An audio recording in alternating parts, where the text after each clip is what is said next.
Faith can move mountains. Radio Maria, 91.3 FM. The voice of truth. Hello, good evening. Once again, it's Child Protection on 91.3 FM Radio Maria. And we're looking at that topic that people had to send messages to say, please, you have to take it step by step because it came like loaded. And I said, okay, we're going to look at that again. It's no other than the ways of parenting in the 21st century, looking at safe parenting in the 21st century. We're going to continue with that, but pick on some topics, some subheadings rather, so it will be clearer, because the essence is to reach out to everybody, every single child on the street there, in the homes, wherever, in the school, are great treasures. You don't even know the one that's going to become your excellency and the one that is going to be there doing those things we call menial jobs that are very important. Like I tell my children at home, I say, if you don't keep the mop stick clean, the house will be dirty. So everybody is playing a role that is very, very important. So welcome. Today we're on child protection once again. I'm talking about child protection on Radio Maria 91.3 FM. We have this issue, people saying, talking about child protection. Are we really unfair to our children? Are you saying we don't take good care of our children? What do we do? Why are you not allowing us use this big rod to correct these children? Great idea. Now on child protection, we're reminding us that children have rights. They are human beings and they have rights like us. We're saying that children have feelings. We're saying that children can get depressed. We're saying that they should be allowed to express themselves. Of course, teaching them how to be respectful, but at the same time, also letting them know that they need to express themselves. So we're looking at their rights. We are teaching them also how to stand up for their rights, as well as we stand with them and standing up for them to ensure that nobody tramples on their rights. In child protection, we say our environment needs to be stimulating. We need to ensure that it's going to be motivating enough. We're going to ensure that it is safe for them. We will ensure that the security gadgets we have put in place are always on, age appropriate, because we talk about these people who you bring into your homes from whatever situation or conditions they have come, and they do not come with the interest of the job but for money. And then on the contrary, we also have some people who engage these people, forgetting that they are also humans and would not treat them right. So all of these we are talking about on child protection is that children are humans and we should treat them as human beings who, of course, have rights. So the environment has to be safe. The children we're talking about need to know also what to do at every point in time. And as children at times, they may forget, they may not know. So you are going to be thinking for both yourself, for them, and also looking out for that day, that something could happen. So you keep them guarded. That's why we talked about safeguarding, some programs away. We talked about safeguarding. And it's from that safeguarding we came up now with the importance of safe and effective parenting. So looking at safe and effective parenting, we had talked about the models, the fact that parents are models, they live exemplary life, they have to be patient, they have to, exhibit love at all times, even when it's aching. At times love is not always sweet. There are some painful parts of love, and that is when it becomes the real love. And then knowledge, you have to be knowledgeable, you have to be reasonable, you have to be logical, because the children we have now are smart kids and they are ready to take you up on anything if you don't, bring yourself as an informed parent. You have to be firm, you have to be fair, you have to have integrity, you have to be responsible, and you have to be committed to this. And that's why we say, talking about childbearing or talking about parenting, it is not just that a father or a man has gotten a girl pregnant or a lady pregnant and they have children and that is parenting. No. Yes, you are a parent, but how responsible are you? What type of parent are you? So we're going to be looking at all this more deeply by, say, the next few minutes. We'll take a break. Don't go away. My name is Madam Momoh, Mary Angela, the child's advocate. Welcome back to 91.3 FM Radio Maria. Once again, it's child protection if you're just tuning in. And on child protection, we're talking about treasuring and keeping our children as much as possible. Cherish them. As I was talking about the introductory part of this program, I omitted the part that has to do with the real people that we must show that extra love to, the ones that have already been abused, that we don't stigmatize them, we don't tag them, we don't write them off, we don't worsen situations. I saw a little child, online, and the child had threatened, told the mother because he was physically challenged and they will mock at him and make jest of him in school. He threatened that he was going to take his life. And do you know that he succeeded? With all the watch and everything, they thought he had given up, and rather he had given up on the idea, but he eventually did. So these ones that have been abused are, apart from the problem that is already there as trauma, the whole of their psyche, everything about them is on edge. So we must not take anything for granted. We must keep our eyes on them. We must show them love. Remember that even if they give consent, that you, the adult, should be the one to say, you are not yet of age. There is time for everything. You must wait. If you give in and say because the child has come, the child came after you, thank God we're using the word child. You are an adult. So you be very careful to help them in such low times or times of difficulty, even if they were the ones that made the advance at you. So we are moving on now to talk about the basic etiquettes to teach our children. They are like the fruits of parenting. When you parent a child properly, we should be seeing it in the child's behavior, character. They say attitude is everything. You're teaching the child how to relate within the home, how to relate outside the home, how to relate in school, in church, what to do, what not to do at different times, So when you look at a child who is well brought up, a child who has been properly parented, you're not going to be reminding the child to greet. Good morning, sir. Good morning, ma'am. Good morning, teacher this person, or teacher that, or nurse this. Good morning, with a smile on the face. Greeting in the morning. You start by greeting your God, the God that woke you up from sleep, like we said the other day. Put an alarm clock by the corpses in the mortuary and they will not wake up.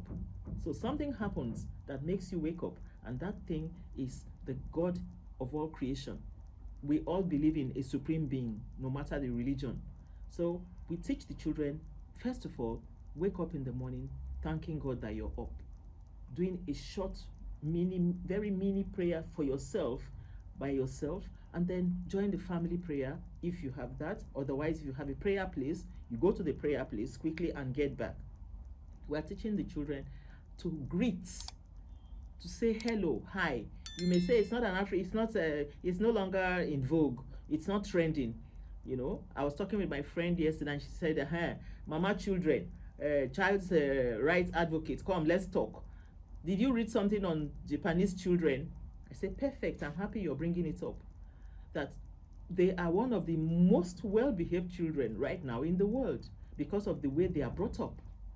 That even right in school, they handle chores, they handle things, and it's from the very onset, from childhood, before the creche, they're already teaching them from home how to relate with people. Greeting is not just coming to say good morning. You have to talk about the child being polite. You have to talk about the child being polite, even if the lady by her were a janitor, house help, or whatever name you want to call. You must teach the child how to say good morning to whatever name you call the person. And the names should be names that are also human. You shouldn't debase the person, because, like I said, imitation for a child is the first mode of learning. The child learns, looking at you and wanting to do exactly what you are doing. If the child is saying you treating that person, if the child sees you treating this person as, bestial, like a beast or somebody, a subhuman and all that. When you're saying, have you said hello to whatever name? Because if I call some names now, you say, why are they always attaching people from that place to, So whatever name, whoever the person is, the child begin to wonder, why should I greet her? When you treat the person this way, he might not add that bit, but he's already informed and molded by that behavior you display towards that help you have. So we also be careful as we teach them how to greet, even among themselves. We teach them how to behave at the different parts and times of our home activities, school activities, church activities. So at table, how do you bring the children up to behave at table? And they will say it's table etiquette, manners at table, table manners. Have you taught them right at the table what to do with their cutlery, or even if they are washing their hands to eat the pounded yam or the amala, whatever? How do they wash their hands? Do they wash their hands and sprinkle the water on everybody's face and on the soup and all that? What do they do next? Grace before meal, or if in your religion you don't pray or whatever you do, just make sure you're guiding them to do the right thing. How are they chewing? With their mouth closed, or they are chewing and irritating people around them? What are they doing with their napkins or their the paper, their serviettes, or whatever you have put there for them to keep their mouths tidy and clean when they are eating? How are they eating the food? When you're asked, when you are asked to say dish, you know what you do as a mother. You take cognizance of the number of people on the table, and at times you even go without food. Have you taught these children that there's need for you to consider the next person when you're dishing? Are you dishing remembering that it's better for me to come, have a second helping or a second portion than to just scoop and dish as if to say, this whole pot is for me alone? No. So there's also charity at table. You can start teaching them how to be charitable at table. Take care of the other person, consider the other person, and make sure that it goes round. So you take it in bits. Or you have dished, everybody have dished for you, come and pick your plate, take your food. Everybody knows this is the pink one is for me, the green one is for me, the blue one is for the other person. Fine. There's somebody who is saying, I need more. You have your own, and you know you're not going to exhaust it, and you hoard it. At the end of the day, you waste it.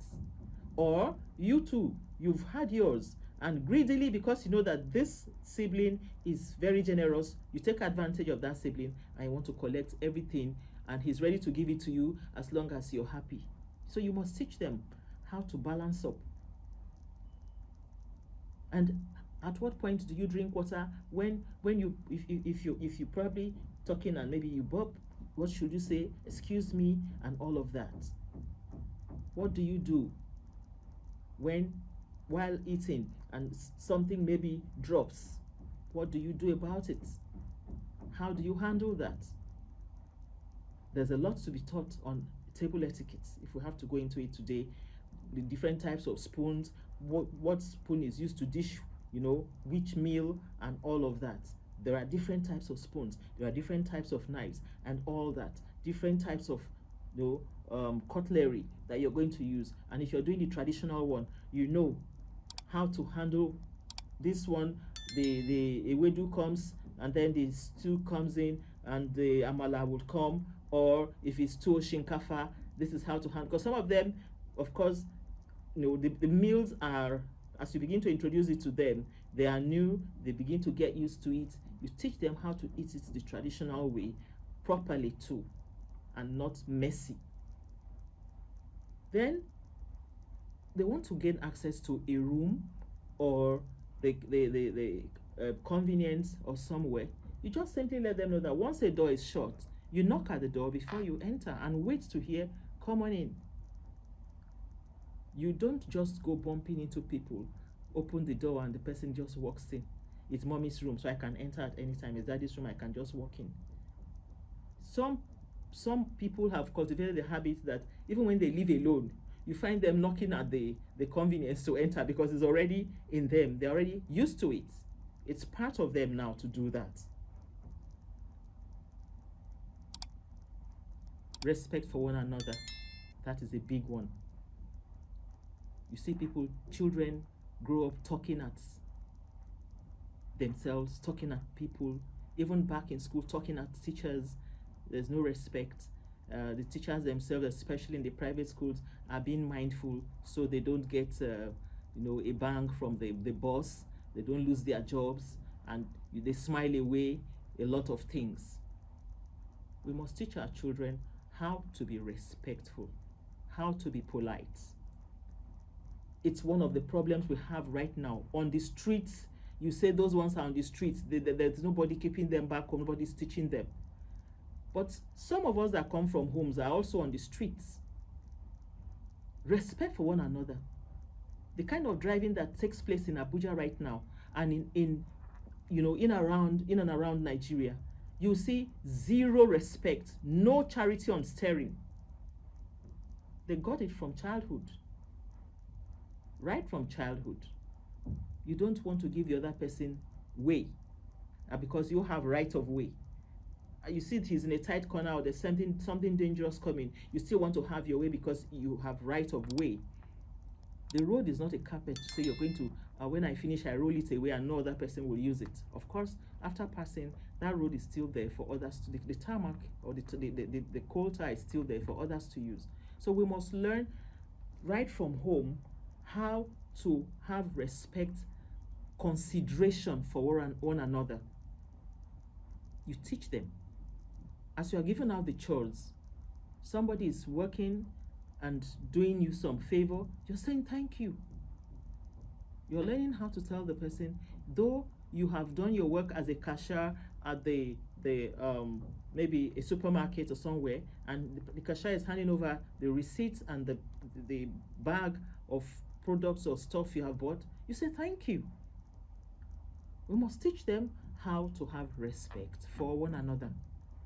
How do you talk to your friends? How do you relate with your teachers? How do you relate with the religious leaders you have? How do you relate? You want to say maybe this particular religious leader, I have sponsored this or have done this or done that, and then when you're talking not respecting. The child is watching you. So as the child is also growing up, he does not have respect for religious leaders. But in that respect, you also have to teach the children when to draw the line. Because abuse is everywhere. You don't also tell them that because these people are to be reverenced, because these people are to be respected, even when they tell you this is going to happen, we're going to do this and it's an abuse, and you say yes. No. You must teach the child how and when to say no. How and when to say yes. Like we talked about assertiveness, that as you're saying no, you say no. Welcome back to Child Protection on 91.3 FM Radio Maria. Once again, if you're tuning in for the first time, it's Madam Momoh, Mary Angela, the advocate for children.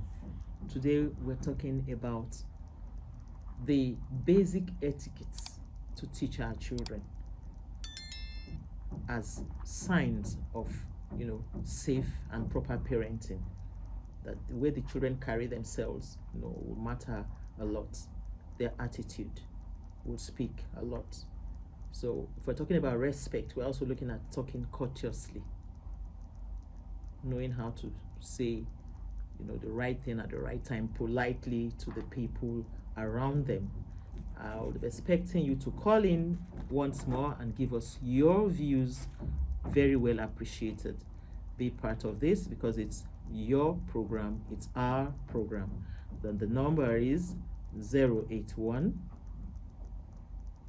084 475 18 081 084 475 18. We have the series there, but people are beginning to feel that there are too many. Maybe I could just call one out of them, the 0700 123 7990 0700 123 7990. Let's know your views, your contributions. Hello. Hello, good evening. Hello, good evening. Good, and you? Okay, please, where are you calling from and your name, please? My name is Theophilus. Welcome, Mr. Theophilus. And where are you calling from? I'm calling from Apart-Chanllenges. Okay. I really appreciate the program people are going on. Thank you so much. But I wish those ones that think their children fighting, if as you said they are listening to the program, I'll be very appreciated. But 100% of them they are not listening to the program. 100%? Their brain, just they will just go ahead teaching their children. Okay. So I really appreciate people are going on. Thank you so much. I'm sure they're less than 100% because somebody like you now is listening. Hello? Yeah. Hello? Hello? Okay. Hello. Yeah, so there's another call there. Hello? Good evening. Good evening, sir. Well done. My name is Chimezie. Yes. You're welcome, Mr. Chimezie. And where are you calling from, sir? I'm calling from Gwagwalada. Gwagwalada. Thank you so much for calling in. How are they in Gwagwalada? We are fine. We Good. are enjoying the sun. Okay, so sir, what's your contribution today? Yes, my contribution to your program is that I appreciate your good work. Thank you. And all the staff of Radio Mara. Thank you so much. Thank you. Radio Mara is saying thank you too. In this For calling in. section, are you there? I'm here. Yes. Go ahead, please, sir. I think I've been with children for almost, let me say, for 35 years now as part of my process activity in the church. Okay. And I discovered that a lot of people worship their children. Okay. They are afraid of telling their children the truth. Because they feel that they are protecting them as they feel, but they never knew that it is they have got it wrong. My dear sister, I had one experience in our church where at my master's work, I was trying to discipline the person, and the parents revolted. They went to the priest, reported me, and the priest didn't ask me anything. So he asked me to leave the children for, let them do whatever they like. You understand? Because the parents reported, and nobody cared to inquire what the person did. Sir, hello, sir. Yes, I'm with you. That's the priest said you should allow them do whatever they like. Yes, that they are children. The children, they are not 12 years, they are not 6 years. children of 18, 20 years. Well, I don't. That might not be the exact word. I'm not being defensive here, but it's sounding strange that you'll be told to allow them do whatever. That is why it is very ugly to be said. But like I'm telling you, people they fear their children. When you hear that somebody disciplining your child along the road, you will not care for what the person has done. Your own is to go and attack. They should leave their children. You know how to handle them. It's very bad. It's not right. The society, parents, most of them have failed. That's why they can't even talk to them, including, in fact, even in the school. You go to school, teachers don't talk to children because they're afraid of what the parents will come and tell them, especially like you likely said, those who are in the private schools. They worship children. So when you finish this product, what are you going to tell them? It becomes a problem to the society, including the teacher and the parents. No, the problem is already staring at us on the face, and we are already reaping the dividends. Yes. So you can see it. It's already coming out gradually. Then we come. Like me now, just wake up one day, my son or my daughter will call me, Chinese, how are you? They have forgotten that some of those things they do, we're Africans, we're not Igbo people. The way African children behave is different from what the white people do. And the white people are supposed to copy us, in fact, they're copying us. But today, in some places, they thought child rights act is when you worship your children. It's very bad and it's very unfortunate. No, that's not the Child Rights Act, or the rights of children does not say. In short, it is also child abuse if you don't correct the children when they are doing something wrong. Just that we're looking at now the mode of correction. That's what we probably will have to look at. Thank you very much for calling in, Mr. Chinedu. Let me allow others to contribute. Yeah. Thank you so much. So parents, there's no doubt that you'll be failing in your duties, or we are failing in our duties, if we don't correct our children. Hello. God bless you. Good evening. Good evening. You got I saw this number on my MTN line. Hello, sorry. I don't think you're talking to the right person. What number is that? Hello? Okay, so we're talking about the fact that there's every need for us to teach our children right. You know, we teach them right. We correct them. We don't punish them. And we don't brutalize them in the course of also correcting them. And if you're not around, or something is probably happening behind you and some other person tries to come in to say one or two things, as long as the person is not abusing the child, the person is not physically abusing the child or emotionally abusing the child, of course that person should be appreciated. The person should be appreciated.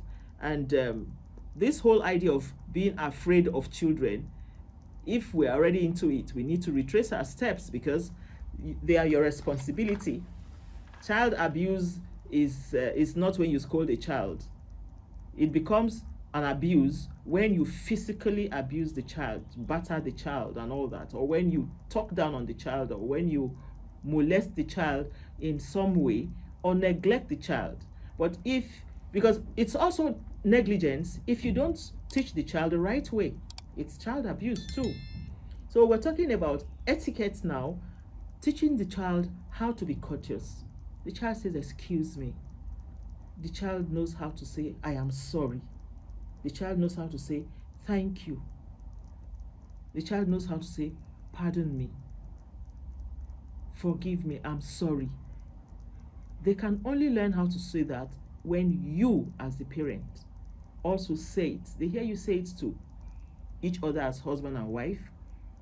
They hear you say that to the workers around you. They hear your workers say that to you. Like we said, we have to be models.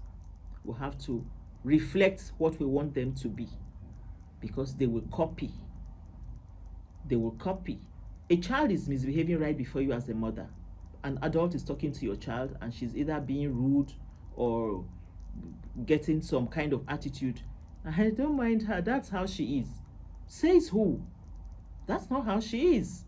That's how she shouldn't be. So right there, it's good to put in a word. Be polite.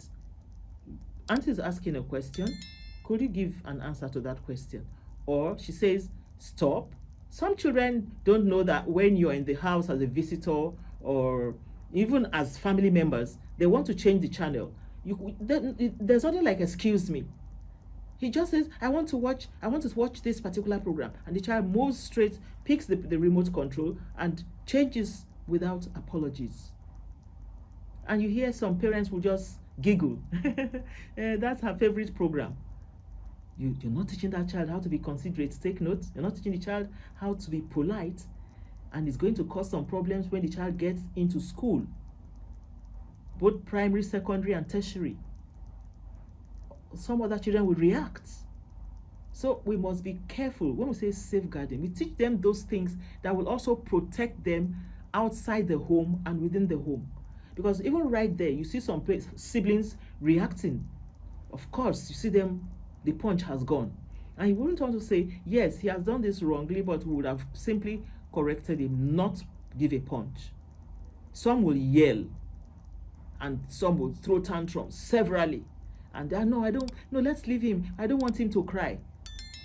If the child didn't cry in the labor ward, you see the nurses doing all manners of things to bring that voice, that first oxygen to enter the lungs. And if you don't get it, what happens? It means that child that's morbid, and that child is already going to be discarded.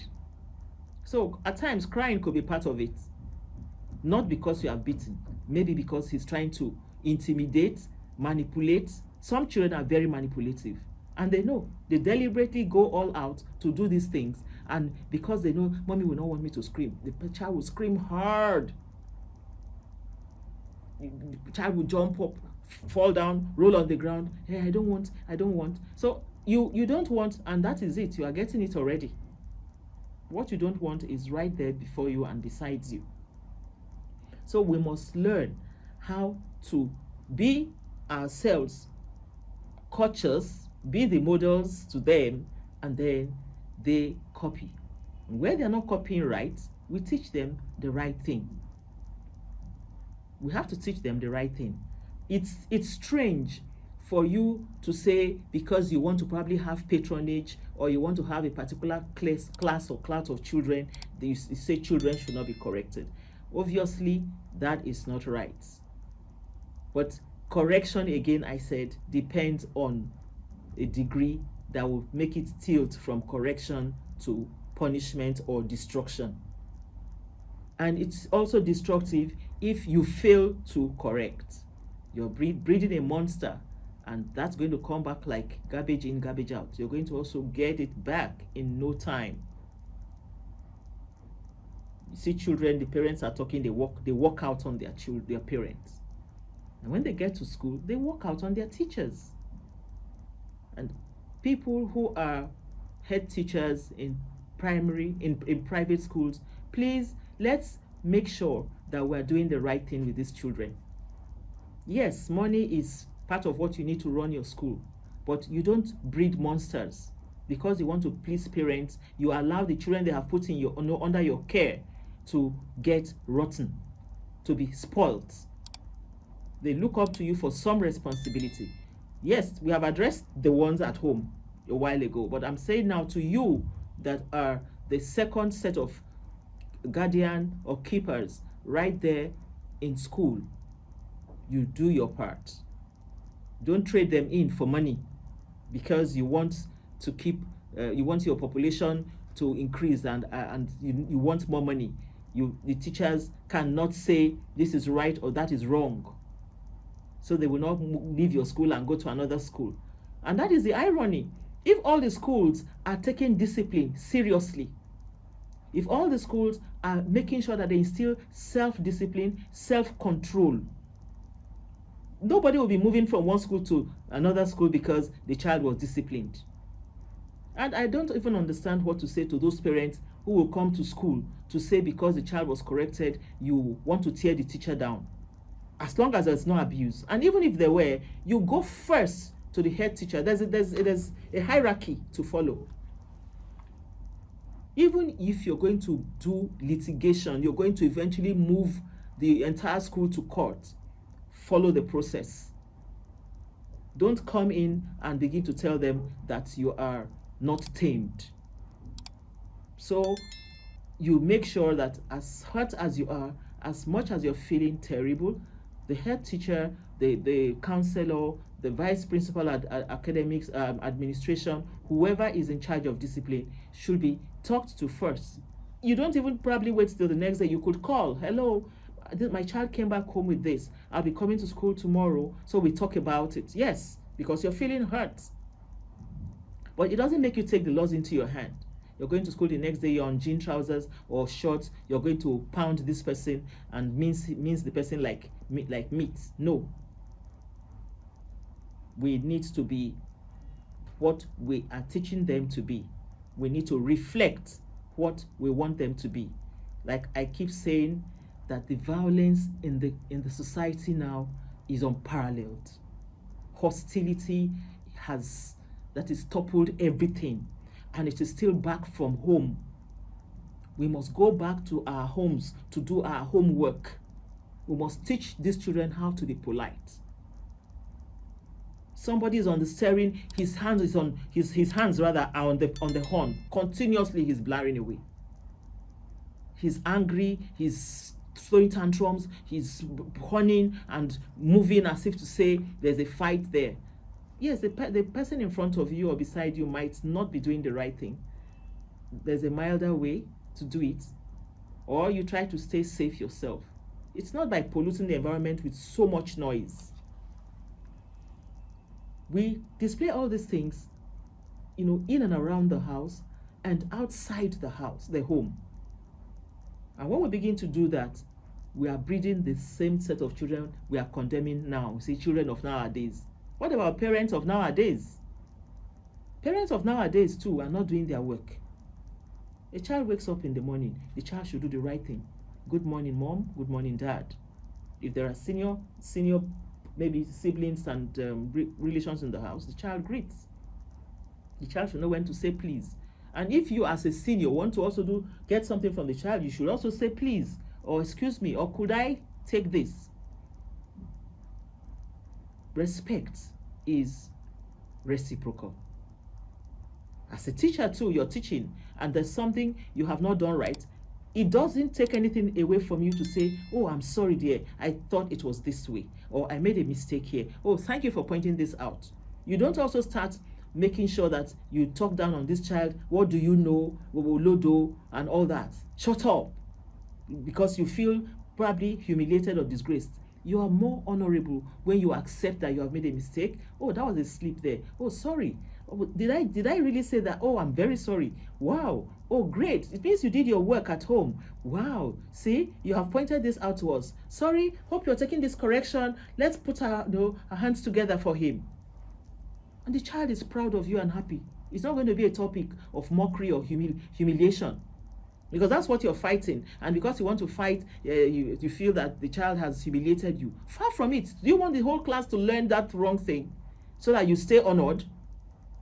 Excuse me, remember that that's why the child was sent there, to learn. And the child has learned and learned correctly. If he's pointing out something to you, be courteous enough to say thank you and take the correction, as well as correct the class and ensure that they have rewritten, they have corrected that mistake you put on the chalkboard or on the screen, whatever you're using to teach in your school. You don't sit down there and begin to want to, be entitled, right? Teacher, therefore, you know it all, nobody corrects you. Says who? You must learn how to take corrections as well as the children too. And if they do something right, you also say thank you to them. And if there's a mistake there, pardon me, I'm sorry. Oh, I didn't even mean to do this. Or I'm sorry, I did this. Learn to apologize to the children.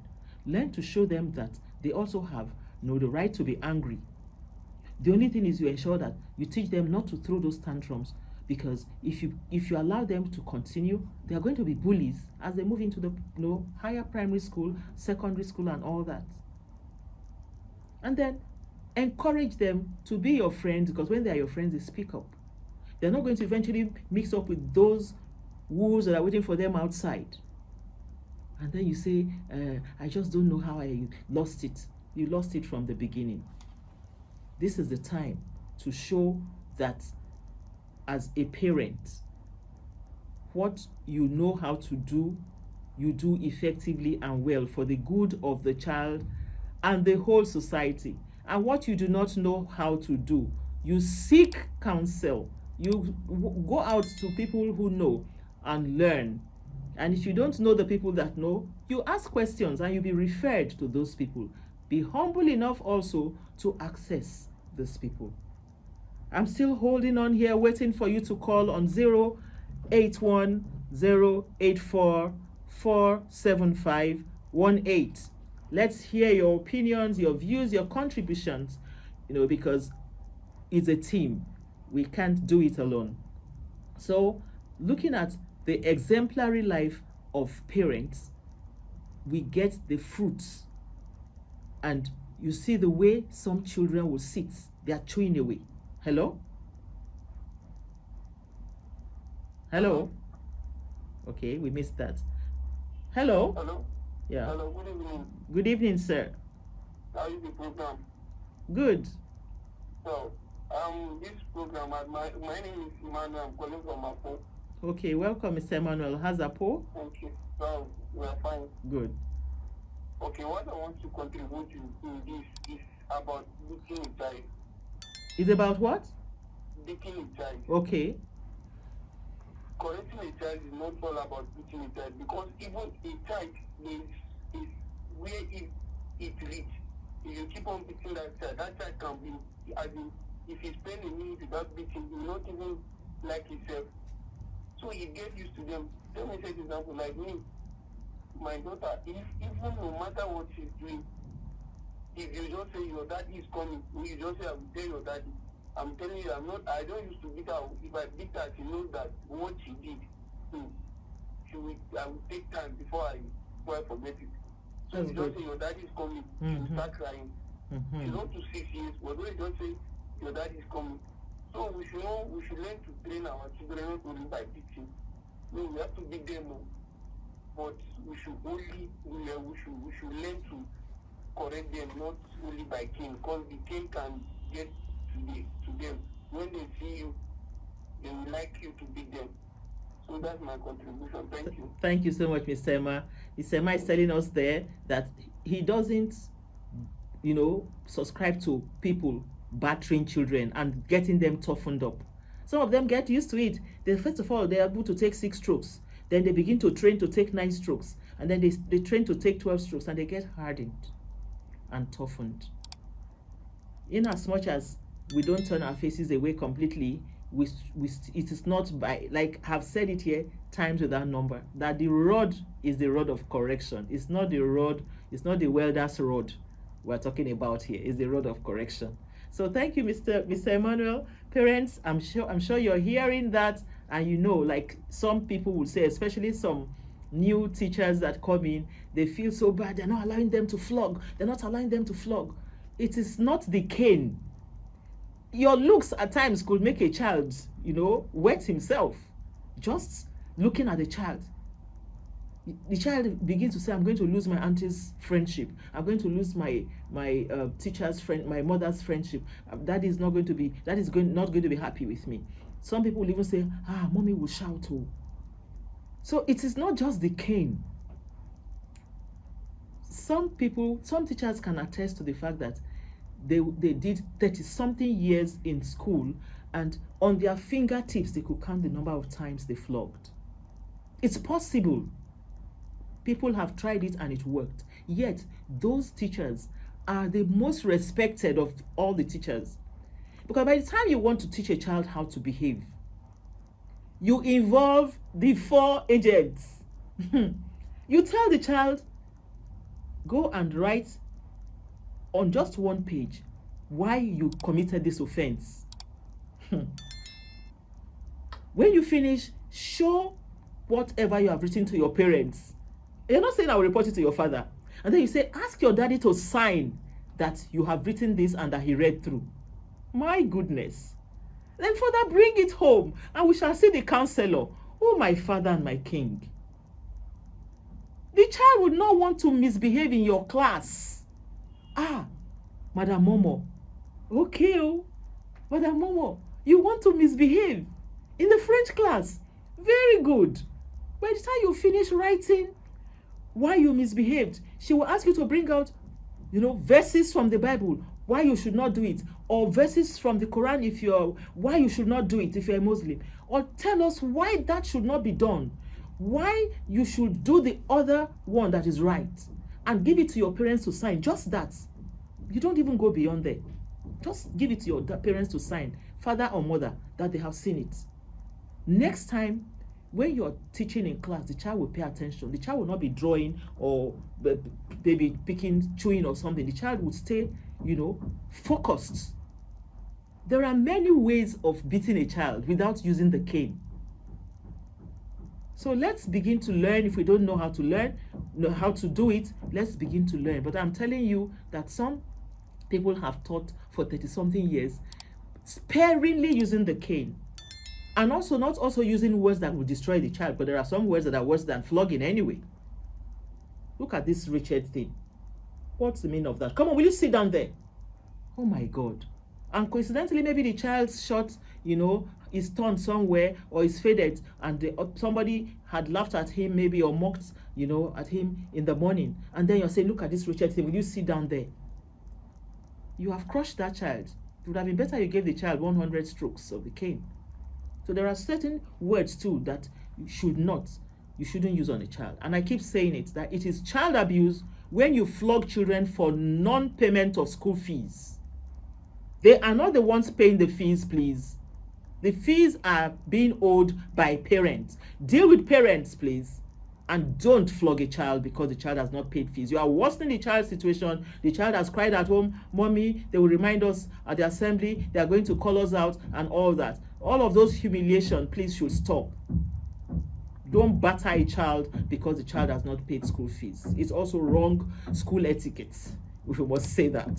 So we're looking at a situation where we will see the fruits of good parenting, safe parenting in our homes. Nigeria needs it like never before. This is the time for us to teach our children how to be loving, humane, charitable, behave well, be polite, and be sure that they have respect for one another, because that is all about humanity. We were told, for those of us that are Christians, we say in the Bible, Cain, where is your brother? Your brother's keeper. So we must be our brother's keeper. Make sure that these children we have brought they didn't ask that, without their intention to come. We brought them to this world from our action. We should also make sure that we cater for them. We don't push the responsibility to another person. So right from when they wake up until they go back to bed, they are our responsibility. We must teach them how to behave. We must give them the right etiquette, and be sure that we're doing whatever we should do right. Correct and not punish. Chide and not destroy. And also, when they have done something good, be good enough to praise and motivate them. That's about all we can take for today. Thank you, great parents, because there are wonderful children out there that are so polite and so delightful. I want to be sure that it's going to be a thing of, we must all be in it, all hands on deck. Nobody should sit back. We must be part of it for us to get out this right way of behaving and relating with one another. Bye-bye.